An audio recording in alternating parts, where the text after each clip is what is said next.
नमस्कार, cook with यमूमध्ये आपणा सर्वांचं मनापासून स्वागत. आज मी करते ओल्या काळ्या घेवड्याची आमटी. महाराष्ट्रात या घेवड्याला काळा घेवडा, श्रावण घेवडा, वाल घेवडा, काळे पोलीस म्हणतात. पश्चिम महाराष्ट्रात म्हणजे सातारा, सांगली, कोल्हापूर भागात ही आमटी आवडीने जास्त प्रमाणात खाल्ली जाते. त्याचं कारण म्हणजे या घेवड्याची स्वतःची अशी भन्नाट चव असते, ती रश्श्यात उतरते.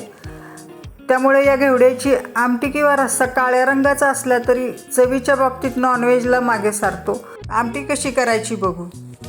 आमटीसाठी 2 वाटे घेवडे घेतले. त्यासाठी मी अर्धा किलो शेंगा आणलेत. या शेंगा मी दाखवण्यासाठी थोड्या बाजूला ठेवल्या होत्या. या शेंगा अशा जांभळ्या रंगाच्या असतात आणि आतमध्ये काळ्या रंगाचे दाणे निघतात. या सगळ्या शेंगा मी अशा पद्धतीने सोलून घेतल्या.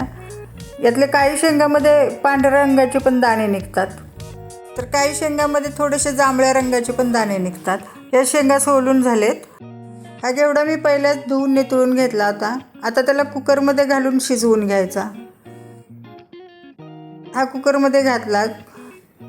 त्यामध्ये नंतर सोललेला घेवडा धुवून त्यामध्ये टाकला. आता घेवडा शिजण्यासाठी ग्लासभर पाणी घातलं आहे आणि 1 छोटा चमचा शिजताना त्यामध्ये मीठ घातलं आहे. कुकरचं झाकण बंद करून मीडियम गॅसवर 4 शिट्ट्या करून घ्यायच्या. कुकरच्या शिट्ट्या होत आहेत तोपर्यंत घेवड्याच्या आमटीसाठी इतर साहित्य काय काय लागणार ते बघू. साहित्यात घेतले 2 मध्यम आकाराचे कांदे बारीक चिरून, 1 मध्यम आकाराचा टोमॅटो बारीक चिरून घेतला आहे, 7 ते 8 कढीपत्त्याची पानं घेतली 2 टीस्पून आलं लसूण पेस्ट, 2 टेबलस्पून भाजलेल्या शेंगदाण्याचं कूट आणि थोडीशी बारीक चिरलेली कोथिंबीर. आता कोरडे मसाले काय काय घेतलेत ते बघू. 2 टीस्पून घरचा कांदा लसूण मसाला. याचं प्रमाण तुम्ही तुमच्या आवडीनुसार कमी जास्त करू शकता. घेतली 1 टीस्पून रंगासाठी काश्मीरी लाल मिरची पावडर, 1 टीस्पून धणे पावडर, पाव टीस्पून हळद आणि थोडासा हिंग. मसाले बघून झाले तोपर्यंत आता कुकरच्या शिट्ट्या होत आहेत. ही 4थी शेवटची शिट्टी. आता गॅस बंद करायचा. गॅस बंद करून 10 मिनिटं झालेत. कुकर थंड झाला आहे. आता पळीने हलवून घ्यायचं आणि घेवडे शिजले का ते बघू. गरम असल्यामुळे हाताला भाजतंय. हे बघा, एकदम मऊ पुरणासारखे शिजलेत. मीडियम गॅसवर कढई तापायला ठेवली. त्यामध्ये 3 टेबलस्पून तेल घातलं. तेलाचं प्रमाण तुम्ही तुमच्या आवडीप्रमाणे कमी जास्त करू शकता, पण ही आमटी चमचमीत जास्त चांगली लागते. तेल तापले. त्यामध्ये पाव टीस्पून मोहरी घातली. मोहरी चांगली तडतडू द्यायची. मोहरी तडतडली. त्यामध्ये पाव टीस्पून जिरं घातलं. तेही चांगलं फुलू द्यायचं. जिरं फुलले. त्यामध्ये कढीपत्त्याची पानं टाकलेत आणि लगेचच कांदा टाकायचा. हे सगळं एकत्र हलवून घ्यायचं. कांदा आपल्याला हलकासा गुलाबी रंगावर परतायचा आहे. हा कांदा गुलाबी रंगावर झाला. त्यामध्ये हिंग फोडणीत करपू नये म्हणून अगोदर घातला नव्हता, आता हिंग घातला आहे आणि लगेचच आलं लसूण पेस्ट घालायची. ते सगळं एकत्र हलवून घ्यायचं. आलं लसूण पेस्टचा कच्चा वास घालवायचा. हे एकसारखं हलवून घ्यायचं. आता गॅस बारीक करून कोरडे मसाले घालायचे. कांदा लसूण मसाला घातला, बेडगी मिरची पावडर घातली, धने पूड घातली. आता ही शेवटी हळद घातली. हे सगळं एकत्र मिसळून घ्यायचं आणि लगेचच त्यामध्ये टोमॅटो घालायचा. गॅस बारीकच आहे. टोमॅटो हलवला की त्यामध्ये शिजण्यासाठी थोडंसं मीठ घालायचं आणि 1 मिनिट झाकून ठेवायचं.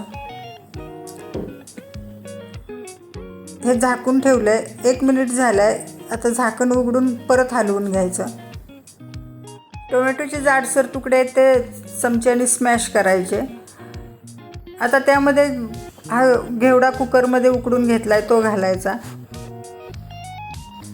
आणि तोही मसाल्यात हलवून घ्यायचा.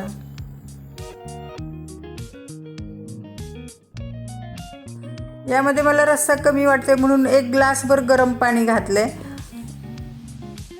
आणि हे शेंगदाण्याचं कूट पण घातलं यावेळेसच. हे सगळं एकत्र हलवून घ्यायचं. आता रस्सा उकळायला ठेवायचा, पण त्या अगोदर रश्श्याची मिठाची चव बघायची, कारण आपण घेवडे शिजताना मीठ घातलं होतं, टोमॅटो शिजताना मीठ घातलं होतं. त्याचा अंदाज घेऊन मीठ कमी असेल तर घालायचं. माझ्या रश्श्याला मीठ बरोबर आहे आता रस्स्याला उकळी आली. गॅस बारीक करून रस्सा बारीक गॅसवर 5 मिनिटं शिजू द्यायचा. कढईवर थोडंसं तिरकं झाकण ठेवायचं, थोडासा गॅप ठेवायचा. हे 5 मिनिटं झालेत. आता झाकण काढायचं. आमटी आपली तयार झाली. ही रश्श्याची कन्सिस्टन्सी बघा, अगदी घट्ट नाही किंवा अगदी पातळ नाही. आपण भाकरीबरोबर भाताबरोबर खाऊ शकतो. आता सगळ्यात शेवटी कोथिंबीर घालायची आणि ती हलवून घ्यायची. ही काळ्या घेवड्याची आमटी खाण्यासाठी तयार झाली. सर्व करू. पूर्वी हा घेवडा श्रावण महिन्यात खायला यायचा म्हणून याला श्रावण घेवडा नाव पडलं. पण हल्ली याचं वर्षभर उत्पन्न घेतलं जातं म्हणून तो बाजारात कधीही आपल्याला भाजीसाठी मिळू शकतो. चवीच्या बाबतीत नॉनव्हेजलाही मागे सारणारी ही चमचमीत झणझणीत घेवड्याची आमटी भाकरीबरोबर चपातीबरोबर खायला छान लागते. तसेच भाताबरोबर खायला तर अजूनच भारी लागते. तुम्ही या पद्धतीने घेवड्याची आमटी करून बघा. व्हिडिओ आवडला तर लाईक शेअर करा. परत भेटू नवीन रेसिपी बरोबर. तोपर्यंत धन्यवाद.